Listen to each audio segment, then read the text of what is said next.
Welcome to dream station. मैं शिवम गर्ग आप सभी का स्वागत करता हूँ। आशा करता हूँ आप सभी अच्छे होंगे, पढ़ रहे होंगे और मन लगाकर अपनी स्टडी को टाइम दे रहे होंगे। तो आज का मेरा टॉपिक है मीन्स चैप्टर जो मैंने डिस्ट्रीब्यूट किए हुए हैं वो चैप्टर है भारतीय संविधान के स्रोत। इसमें आगे बढ़ने से पहले मैं आप सभी को बता देना चाहता हूँ कि ये मेरा टेलीग्राम चैनल है। 1 minute. This is my Telegram channel and this is my Instagram channel. इस टेलीग्राम चैनल पे मैं रोज सुबह 10:30 और रात को 10:30 बजे क्विज कराता हूँ। ये जो भी मैं पढ़ाता हूँ इससे रिलेटेड और एक अलग से टॉपिक देता हूँ टेलीग्राम पे उससे रिलेटेड। और इंस्टाग्राम पे मैं अपनी रोज पोस्ट करूंगा जो भी इसके शॉर्ट नोट्स होंगे। ओके, तो ज्वाइन कर लेना जिसको करना हो। और बस यही कि अच्छी लगे तो सब्सक्राइब कर देना अगर आपका दिल कहता है। तो फिर चैप्टर का नाम है भारतीय संविधान के स्रोत, सोर्सेज ऑफ इंडियन कॉन्स्टिट्यूशन। अब देखो होता क्या है कि सोर्सेज हम क्यों पता लगा रहे हैं। हम सभी को पता है जब भारतीय संविधान लिखा गया था तो वो केवल एक कंट्री से नहीं लिया गया, ना ही वो अपने आप से सब लिखा गया सब नई नई चीजें। उसमें कई सारे वर्ड्स, कई सारे अमेंडमेंट्स, कई चीजें, बहुत सारे पॉइंट्स डिफरेंट डिफरेंट कंट्रीज से लिए गए। तो वही डिफरेंट कंट्रीज की लिस्ट मैंने एज ए टेबल आपको दिखाऊंगा और आपको समझाऊंगा। आगे चलते हैं। तो यहां से हम स्टार्ट करते हैं। सबसे पहले भारतीय शासन अधिनियम से। अब हमको पता है कि इंडियन कॉन्स्टिट्यूशन में 395 आर्टिकल्स हैं, तो उसमें लगभग अगर आप देखोगे तो 250 से ऊपर तो भारतीय शासन अधिनियम से ही ले लिए गए। ये तो मैंने केवल ये जितने भी मैं शो कर रहा हूँ इंपोर्टेंट पॉइंट्स हैं जो मैं शो कर रहा हूँ, वरना छोटे छोटे बहुत सारे पॉइंट है। जब मैं आपको चैप्टर के अंदर बताऊंगा तब आपको ये सब चीजें समझ में आने लगेंगी, ठीक है ना। तो ये भारतीय शासन अधिनियम जो एक्ट लागू हुआ था 1935, उसके अकॉर्डिंग काफी सारी चीजें निकल के आई एज ए सोर्स, तो वो हमने इंडियन कॉन्स्टिट्यूशन में अडॉप्ट कर लिया। जैसे उसमें थी न्यायपालिका जो हमारे इंडिया की जुडिशरी है, लोक सेवा आयोग, पब्लिक सर्विस कमीशन, कैग आप सभी ने सुना होगा, कंट्रोलर, ऑडिटर जनरल, ठीक है, महालेखा नियंत्रण परीक्षा जिसे हिंदी में कहते हैं। ओके, इसके बाद फिर अगर हम बात करते हैं यूएसए की, तो यूएसए से काफी सारी चीजें उठाई गई। हम सभी को पता है कि यूएसए एक पावर था उस टाइम भी और आज भी। जब हमारी कंट्री आजाद हुई थी उस टाइम भी एक पावर के रूप में जाना जाता था और आज भी। तो वहां से एक तो हमने प्रियम्बल उठाया, जो प्रियम्बल सबसे स्टार्टिंग में होता है संविधान के। ओके, फंडामेंटल राइट्स हमने वहीं से उठाए, मींस किसी भी सिटीजन के अगर वो इंडिया में रह रहा है तो उसके क्या क्या फंडामेंटल राइट्स होने चाहिए। न्यायिक समीक्षा पुनरावलोकन, ये क्या होता है, ये आर्टिकल 137 में बताया गया है, ठीक है। अब देखो लिखे तो सब कुछ बुक्स में है, मैं आपको याद करने का तरीका, उनको सबको लिंक कराने का तरीका, जैसे कि मैं हर चैप्टर में कहता हूं वो बताऊंगा। न्यायिक पुनरावलोकन का मतलब होता है कि जैसे कोई भी फैसला सुप्रीम कोर्ट सुना रही है तो वो उसका रिव्यू कर सकती है, ठीक है। या जैसे कोई भी लॉ पास हुआ संसद में तो उसका भी रिव्यू सुप्रीम कोर्ट कर सकती है कि क्या ये सही है नहीं। तो ये न्यायिक पुनरावलोकन होता है, मींस जुडिशियल रिव्यू, आप उसका रिव्यू कर रहे हैं। नेक्स्ट चीज जो नेक्स्ट पॉइंट है वो है हमारी संविधान की सर्वोच्चता, सुप्रीमेसी ऑफ द कॉन्स्टिट्यूशन।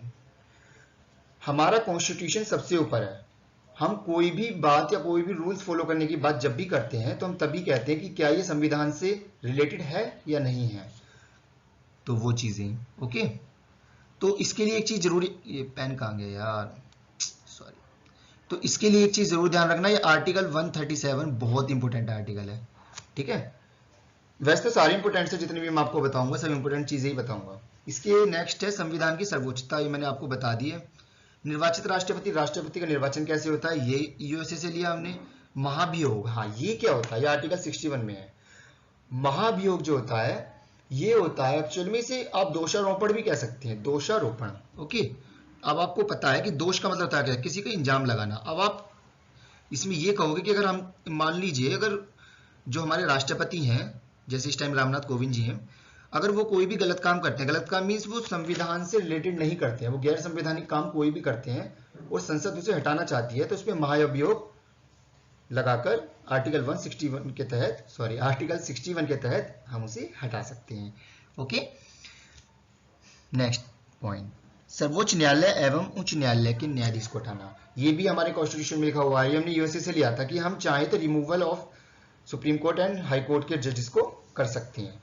अब इसके भी कुछ प्रोसेस होते हैं, वो मैं आपको जब ये अलग से चैप्टर बताऊंगा तो आपको बताऊंगा कि हाँ किस तरह से लोकसभा के 100 सदस्य, राज्यसभा के 50 सदस्यों से अनुमति लेनी होती है, इस तरह से ये पूरा प्रोसेस है। ओके, उसके बाद फिर सिग्नेचर राष्ट्रपति से होते हैं, इसमें ये क्या क्या प्रोसेस है पूरा मैं बताऊंगा आपको चैप्टर में। चलो नेक्स्ट चलते हैं।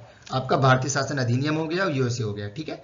आप अब याद रखना, भारतीय शासन अधिनियम से हमने मेन चीज जुडिशरी ली, पीएससी लिया जो आपके ये होते हैं ना डिफरेंट डिफरेंट स्टेट्स में, जैसे Orissa public service commission, UP PSC, Uttar Pradesh public service commission, ये हमने यहीं से लिए। ओके, और कैग तो बहुत इंपॉर्टेंट है, आपको पता है पूरे भारत के सब विधि विधान का लेखा जोखा कैग करता है। ओके, आगे चलते हैं। ब्रिटेन से हमने लिया सबसे इंपॉर्टेंट चीज तो थी संसदीय शासन प्रणाली, कि पार्लियामेंट को किस तरह से रेगुलेट करना है, किस तरह से चलाना है, ये पूरा सिस्टम हमने ब्रिटेन से लिया।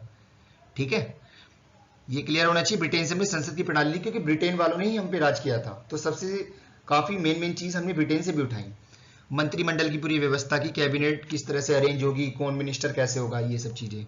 कानून के नियम, जैसे कहते हैं ना कि कानून के नियम को फॉलो करना चाहिए, वो हमने यहीं से लिए। एकल नागरिकता, ये मैंने आपको पहले भी चैप्टर में बताई थी।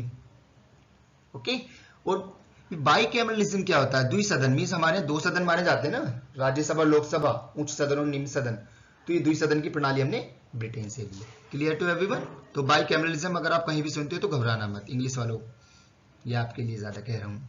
कनाडा पे चलते हैं, आइए चलो कनाडा घूम के आते हैं। कनाडा में क्या है, देखो कनाडा एक शांत है। आप कंट्रीज को याद कैसे रखोगे आगे जाकर, वो आप याद करना कंट्रीज की विशेषताओं से, फीचर से।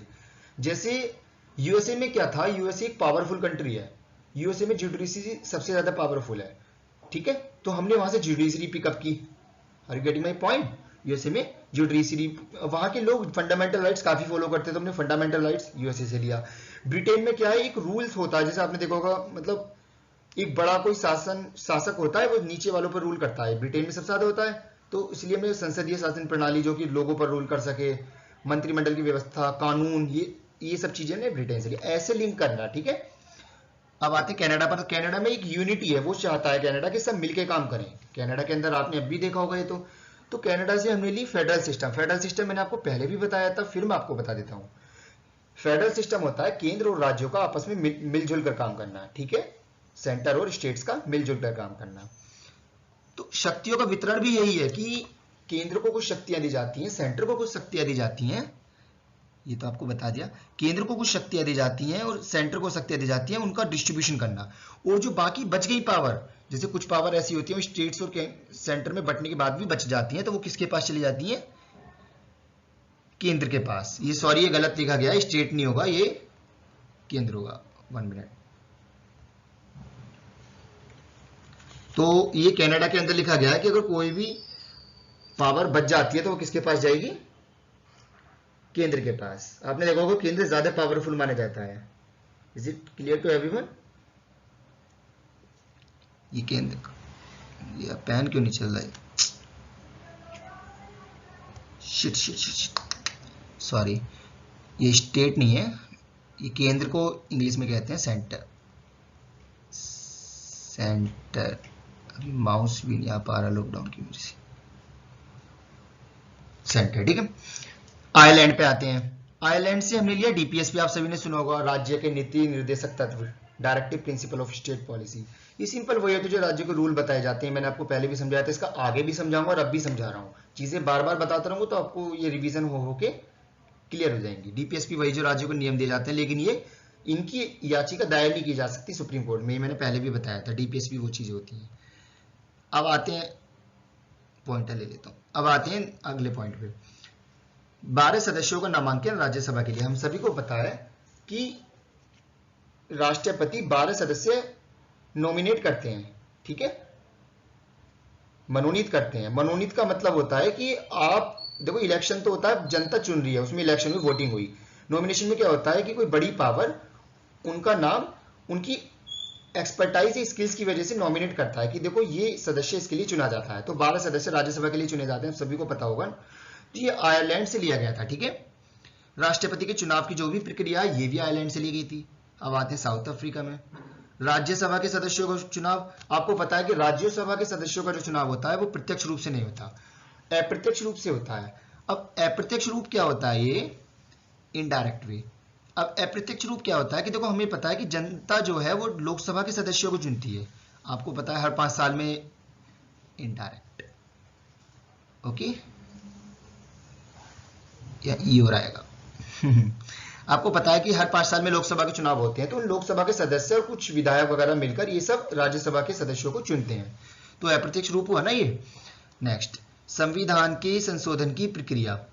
अब संशोधन जितने भी होते हैं ये इसलिए होते हैं कि हमें कुछ भी चेंज करना होता है संविधान के अंदर, तो वो तो करना जरूरी भी है और होना भी चाहिए, क्योंकि आपको सभी को पता है change the law of life, change is the law of life, तो चेंज तो होते रहने चाहिए, इसलिए जो चीज अच्छी होती है वो चेंज की जा सकती है संविधान के अकॉर्डिंग। तो ये आर्टिकल नंबर 368 से लिए, ये तो बहुत इंपॉर्टेंट, अगर कोई पूछता संविधान में संशोधन की प्रक्रिया किस आर्टिकल से ली गई, आर्टिकल नंबर 368, ओके 368, 3 दूनी 6 और कितने दूनी 2, तो 6 में 2 जोड़ दो 8, तो ये सब ये जो मैंने बताया ना 3 दूनी 6 और 2 8, इसको याद रखना कि संशोधन होते जा रहे हैं, पहले 3 दूनी 6 2 फिर 2 और जुड़े, ऐसे मैं एक तरीका बता रहा हूँ जस्ट याद करने का, तो 368 ऐसा है 3 दूनी 6, ऐसे मैंने तो ऐसे याद किया, बाकी देखो आपकी मर्जी, आप कैसे याद कर सकते हो। आगे चलते हैं,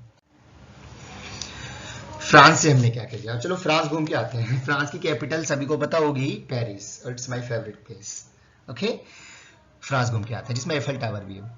हमने वहां से क्या क्या लिया, देखो एक तो आप अगर जस्ट माइंड में सोचो कि आप फ्रांस घूमने गए हो तो आपको लिबर्टी, आप कहीं भी घूमो, ठीक है, कोई रोक टोक नहीं होती वहां पर, तो आइडिया ऑफ लिबर्टी, स्वतंत्रता का विचार। उसके बाद सब आपस में इक्वल हैं, बंधुत्वता मतलब भाईचारा है, आपस में कोई लड़ाई झगड़ा कुछ नहीं है, तो ये भी हमने फ्रांस से लिया, ठीक है। फ्रांस से हम अच्छी अच्छी चीजें ले रहे हैं, देख लो। हाँ, अब देखो एक इंपॉर्टेंट चीज आती है गणतंत्र, हम बचपन से सुनते आ रहे हैं गणतंत्र दिवस, रिपब्लिक डे, बट आज भी 80 to 90% लोग ऐसे हैं जो पूरी पॉलिटी पढ़ लेते हैं, गणतंत्र का मतलब नहीं पता होता। तो गणतंत्र का मतलब एक तरीके से होता है, देखो मैं आपको 2 वर्ड में बता सकता हूं कि नॉट हेरिडिक्टरी, ये तो इंग्लिश वाले के लिए था, अब हिंदी वालों के लिए सुन लो, वंशानुगत नहीं होता। इसका मतलब क्या है वंशानुगत ना होने का मतलब, आपने सभी को पता होगा कि नेपोटिज्म एक चीज होती है, अरे चलो एडजस्ट कर लो थोड़ा सा, जब तक पेन पैड नहीं ले आता मैं, कहाँ गया ये। आप सभी को पता होगा कि नेपोटिज्म का मतलब होता है कि राजा का बेटा राजा। तो अब हमारे इंडिया में इलेक्शन इसलिए कराए जाते हैं ताकि स्किल के हिसाब से लीडर बने, ना कि खून के हिसाब से। खून मतलब ऐसे नहीं है कि उनके पापा, अगर किसी के फादर अगर प्राइम मिनिस्टर है तो उनके बेटा ही प्राइम मिनिस्टर होगा, नहीं है।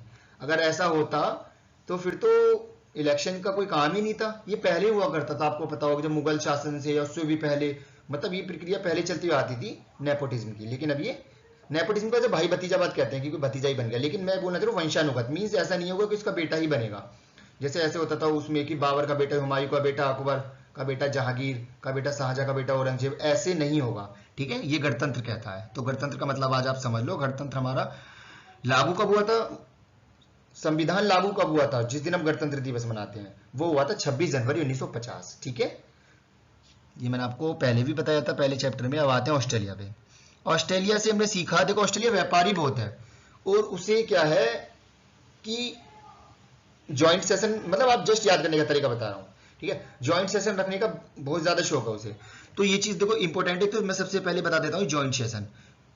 ये ज्वाइंट सेशन क्या होता है, अब आप लोग पूछेंगे कि सर ये ज्वाइंट सेशन बताइए क्या होता है, ये बताता हूँ। देखो एक तो याद करने का सिंपल तरीका बता रहा हूँ मैं आपको, इसको मैंने कैसे याद कर रखा है।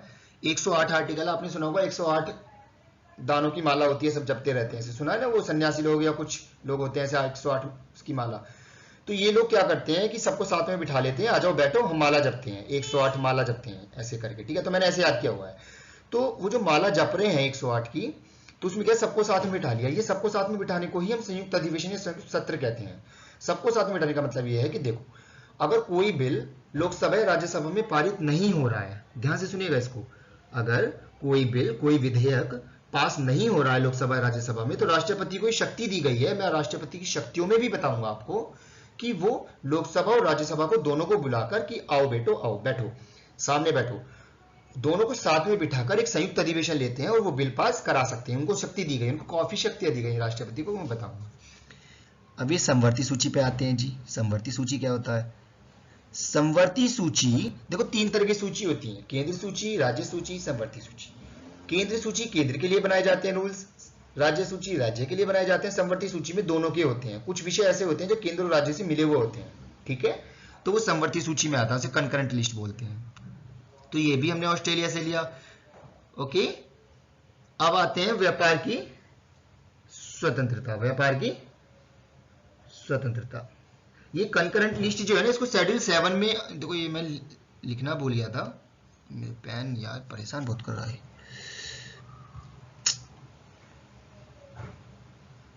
मिल गया पेन, तो छोटा सा है। ये जो संयुक्त समवर्ती सूची है ना, इसको शेड्यूल 7 में से अनुसूची 7 में जोड़ा गया,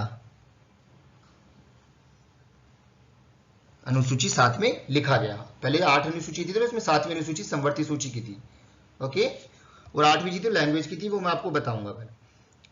ये सारी सूचियां, अगला चैप्टर यही होने वाला सूचियों का, तो अनुसूची 7 में जोड़ा गया था, ठीक है।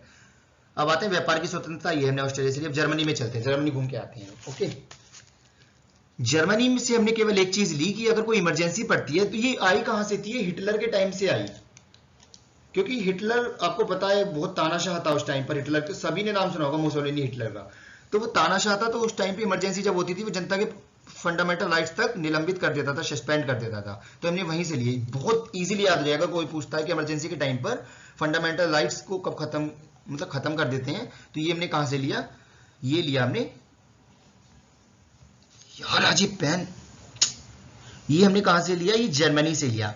ओके, अब आते हैं रशिया, यूएसएसआर में घूम के आते हैं। चलो, रशिया जस्ट चाइना के ऊपर है, अगर आप मैप में जाएंगे। चलो घूम के आते हैं। मूलभूत कर्तव्य को जोड़ा गया, मींस जो हमारे फंडामेंटल ड्यूटीज हैं कि हमको, हमारी क्या ड्यूटीज हैं संविधान के प्रति, ये हमने रशिया से लिया। और ये 42 अमेंडमेंट के द्वारा जोड़ा गया। 1976 में अमेंडमेंट हुए थे। अमेंडमेंट्स का अलग से मैंने चैप्टर बनाया हुआ है, इसलिए ताकि आपको सारे अमेंडमेंट समझ में आ जाए, सारे अमेंडमेंट समझ में आ जाए। तो मूलभूत कर्तव्यों को जोड़ा गया, फंडामेंटल ड्यूटीज वर एडेड।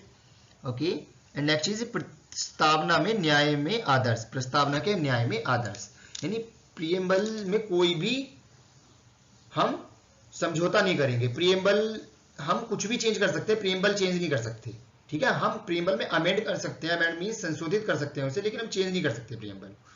तो इसको न्याय मिलेगा प्रियम्बल को, ये हमने रशिया से लिया। अब जापान लास्ट है, विधि द्वारा स्थापित प्रक्रिया, कोई भी अगर कानून बनता है, उस कानून के द्वारा कोई भी सिस्टम लागू होता है, तो ये हमने कहां से लिया, जापान से। जापान में ऐसी चीजें होती है कि कानून बना, उसके बाद वो चीज प्रक्रिया में आ गई, तो ये हमने कहां से लिया, जापान से।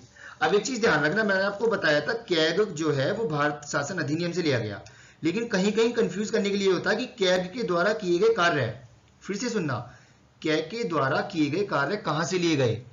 तो अगर कैग का जितने भी सब लेखा जोखा या जितने भी इसके काम है ना, वो हमने लिए थे ब्रिटिश से। ये चीज ध्यान रखना। अगर मैं आपको छोटी छोटी चीजें ये बताऊंगा जो गड़बड़ होती है एग्जाम में। ओके, तो जो कैग के वर्क है वो हमने कहां से लिए, ब्रिटिश से।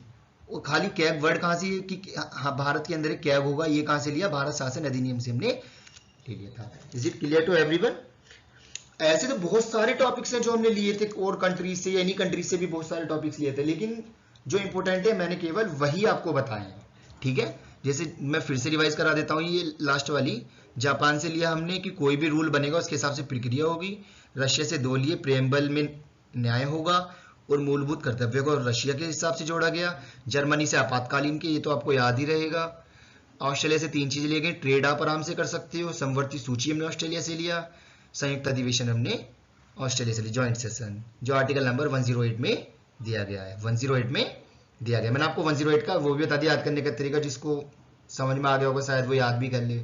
गणतंत्र का मैंने मतलब बताया, फ्रांस से लिया गया है। स्वतंत्रता का विचार फ्रांस से लिया गया, वहां स्वतंत्र घूम सकते हैं, एफएल टावर घूमो आप, ठीक है। प्रणाली में समांतर बंधुत्व का मतलब है कि सिस्टम में आपस में भाईचारा होगा।